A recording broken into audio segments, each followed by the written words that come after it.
everyone, my name is Noah Meehan, the Arc Truth, and it's been a while since I did one of these screen view videos. I'm trying to get into a different mood, or try out some new stuff, especially since I'm trying to reform my channel, and especially with coming up with new names. But considering that, I just thought it's 40 days since election, and plus I can have the added excuse that just 2 days ago, as I'm making this video, it was my 28th birthday. So happy birthday to me! So I just kind of thought I could do a little bit of prediction for what's been going on based upon somewhat of real clear politics and just put my own perspective on the situation. So let's begin. Oh, and by the way, this is not my custom map. I have it right here in this tab, so, and it's based upon on the Real Clear Politics, right? Their map right here. Although I do have some disagreements with it, but I will get into that within this video. So currently, based upon the trajectory, Trump and Vance are about 3 electoral points ahead over Harris and Walz, mainly due to the fact that Minnesota has turned toss-up, which is something that I disagree with, and 104 electoral delegates are now tossed up as well. So it's any base race. But the fact that it has gone towards Donald Trump and his camp kind of speaks how there's more momentum than there is with Harris. So why is that? It's mainly because of the polls that we've been seeing. So let's just go first into Nevada. Let's see how they're doing. Okay, so currently at 1.2% with RCP average, and of course there is the fact that actually a lot of people have actually pointed this out. Bloomberg, God, I really hate this pollster, especially considering the fact that this is a major outlier. 7 points for Harris, even though that it has been either going to Harris 1 or to Trump 1, sometimes a tie, at least in the case of the Hill-Emerson poll, and I would not be surprised if this poll right here, Bloomberg, actually gave Harris a supposed edge over Donald Trump. And honestly, if based upon this, I would say that she would be about 0.2% ahead, which is still within the aggregate. Plus, let's not forget about the fact that polling tends to underestimate Donald Trump when it comes to the election. It's happened before. They underestimated him by 2 points within the election in 2016. They underestimated him by 5 points, give or take, within 2020. And who knows what will happen this year? I would not be surprised if it remains about the same. Remains between 3 to 5%, although it could potentially be higher. But anyways, 1.2%. At this point in time, on September 27th, Biden was ahead by 5.3, and in September, in 2016, Trump was ahead by 2.2%, and inevitably, Donald Trump lost the state. But it has been looking pretty good for Republicans, especially if you take out the Bloomberg poll, Harris is slightly ahead of Donald Trump. But this is not really factoring the fact that Trump supporters tend to be undersampled.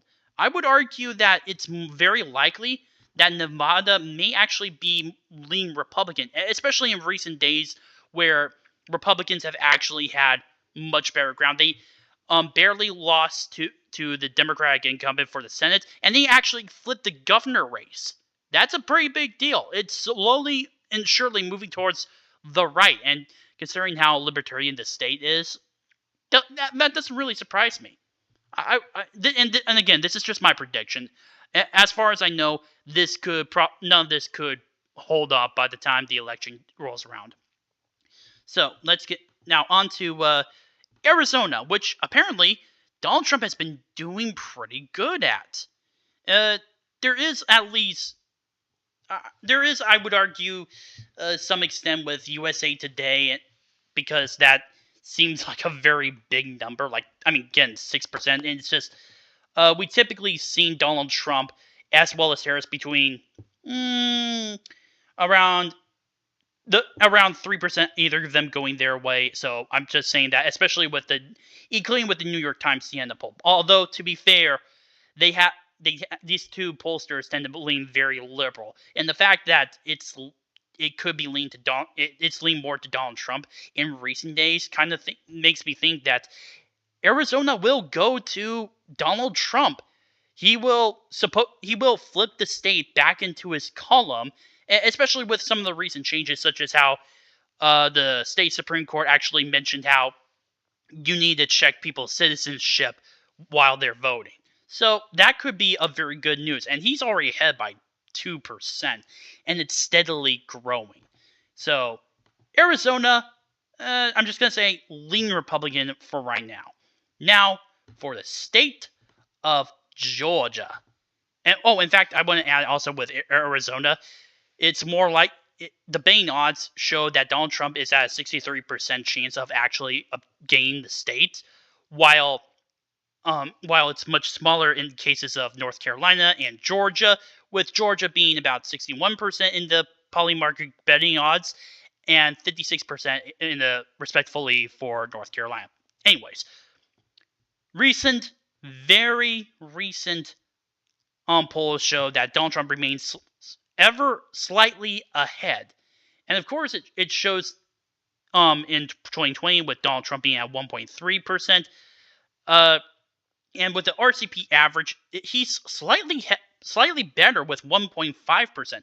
And remember, Joe Biden managed to flip the state, but if I recall correctly, it was about 0.3%. It's not that much.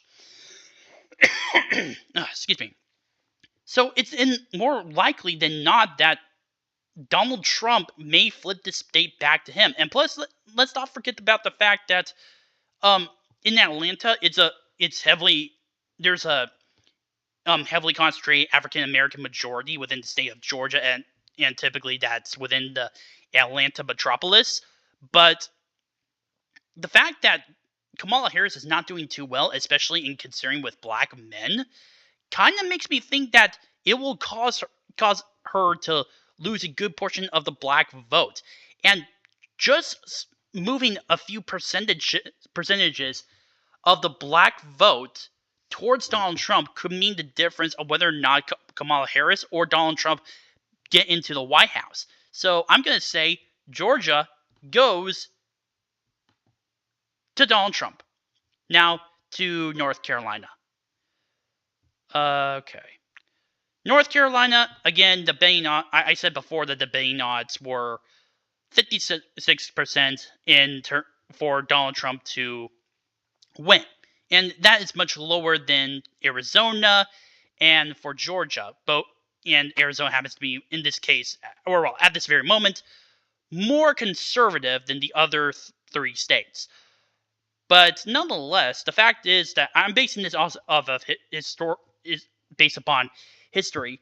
Donald Trump still managed to win this state by at least a minimum of 2 points. He managed to win back in 2016. He managed to win back in 2020. In fact, this was the only state that he supposedly, or he retained in the 2020 election.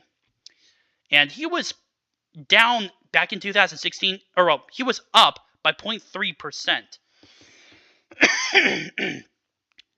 And he managed to go on and win about a little under 2%. And same with, again, in the case of 2020, where it showed Biden being up by 0.8%. And considering now with the RCP average being at 1.2% at this specific time, Donald Trump is in a much better position. I say North Carolina, Georgia, both go to him. And at this very point in time, just to let you know, all he needs is just 2 more delegates. Hell, he can still win this without without Nevada, which would be 6 delegates. It's not going to be. Apologies to anyone from Nevada, but it's not going to really matter much. But if he's going to go after Pennsylvania, if he wins Pennsylvania, he wins the presidency. And this is why both Harris and Donald Trump are putting a lot of effort in this state. Speaking of which,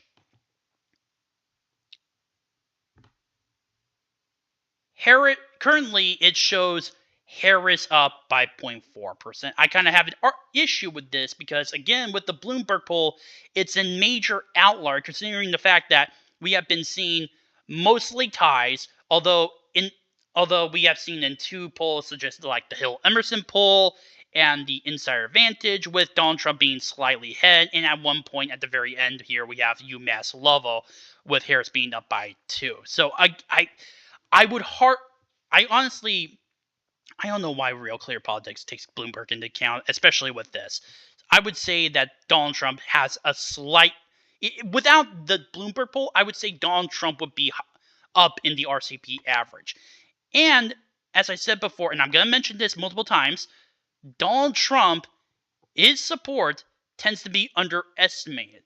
I would say that based upon the fact that there has been a consistent tie, and with only 2 of these polls, except for the outlier, Bloomberg, showing Trump slightly ahead, and only 1 for Harris, I would argue that there's more momentum on Donald Trump's side. And again, we haven't seen much in terms of how much his support is being underestimated. But the fact that many of the polls show a tie within this state right here means that Kamala Harris is in big trouble. Now, in the state of Michigan, and don't worry, I will be getting into states such as Virginia. In fact, you know what? Let's just do it anyway. Virginia. This is... okay, there is just so much to deal with a lot of this polling, such as the Washington Post, and of course the Hill-Emerson poll, with having Harris up by 8%, which definitely contributed with the RCP average being higher than, in my opinion, should be. I would say that Harris still is more likely to retain the state of Virginia, but it's not. She doesn't have a big lead. Joe Biden won this state by 10 points back in 2020, and she is only leading it, even if you account for if you account for the breaks within the even if you count the Hill-Emerson and the Washington Post, she's still only winning barely at 5 points. That's not good. That means Donald Trump is in striking distance of potentially flipping the state. Now, do I believe that Donald Trump is going to flip the state of Virginia?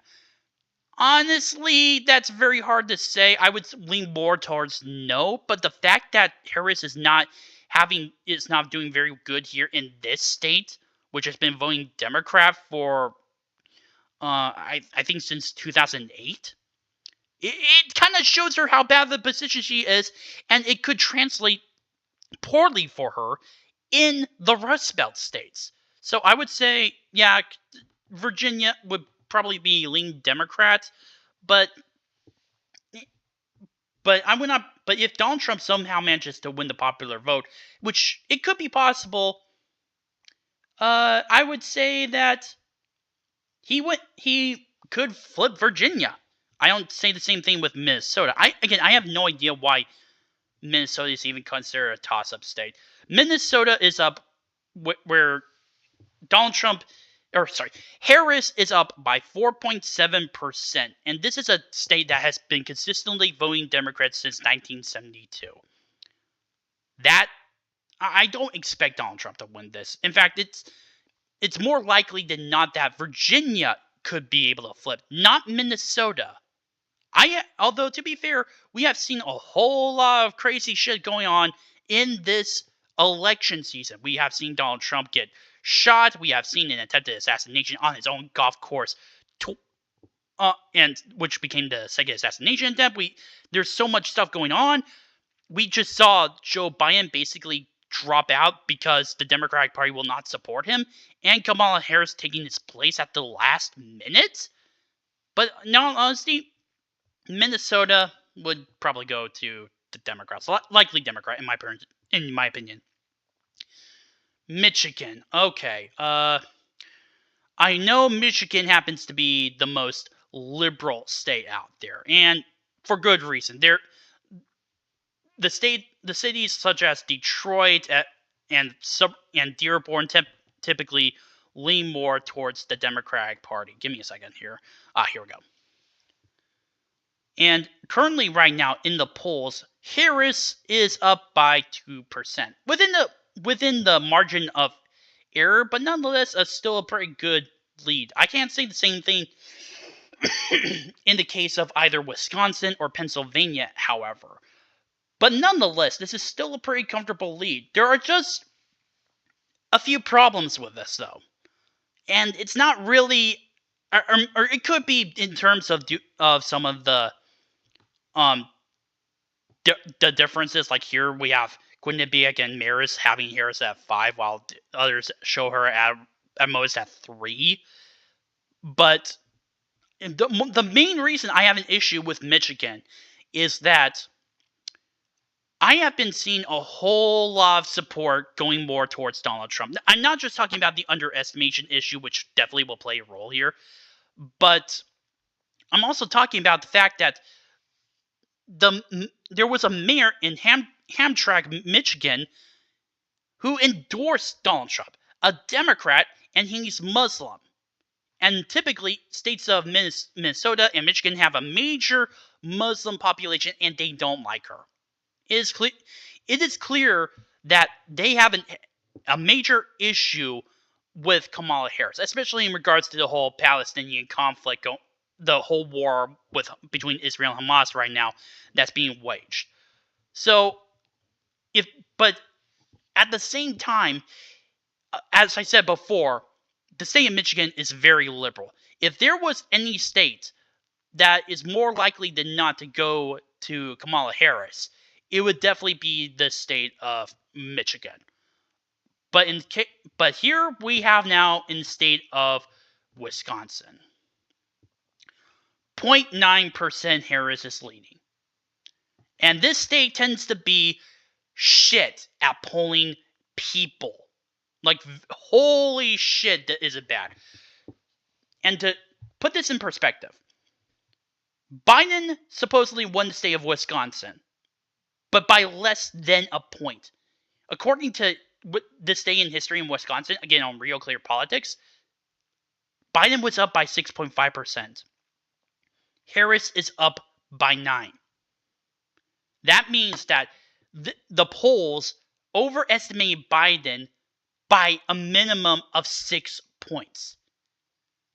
If that's the case, and if nothing has changed, Donald Trump may actually be more ahead within the state of Wisconsin. And considering the fact that the Rust Belt states tend to vote together, at least most of the time, 90% of the time, I would not be surprised if what happens in Pennsylvania translates well into Wisconsin. And this tends to be the more conservative state within the Rust Belt. So here it is.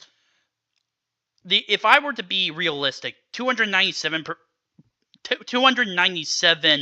for Trump, and that means he gets the White House, and Harris gets 241. Michigan, I don't know. I would say it leans Democrat, but I can understand why people would have it as toss-up, especially with what's been going on in Virginia.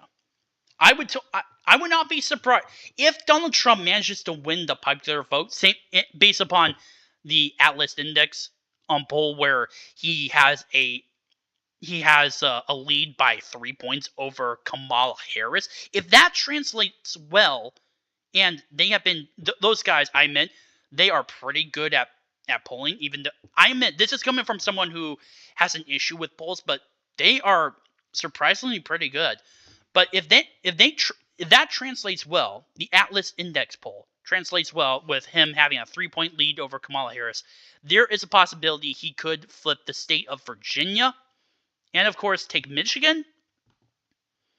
And there would be at least one more state. I can't say if it would be Michigan. It's possible, but I wouldn't even be surprised if it was New Mexico either, which is currently at 10.5%, but there isn't really that much polling out there, even though the latest one is from September 6th to the 13th.